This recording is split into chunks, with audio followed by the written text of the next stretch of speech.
അള്ളാഹുവിന്റെ പ്രവാചകൻ പറഞ്ഞു, യാ ഉഖ്ബത ബിൻ ആമിർ, 3 കാര്യങ്ങൾ നിന്നിൽ ഉണ്ടാകട്ടെ.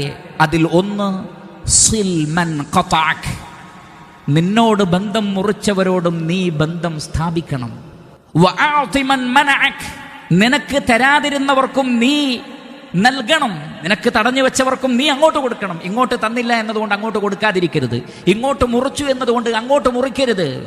വഅഫു അമ്മൻ വളമക്, ആരെല്ലാം നിന്നോട് ദുൽമ ചെയ്തിട്ടുണ്ടോ അവർക്കൊക്കെ നീ മാപ്പ് നൽകുകയും ചെയ്യണം.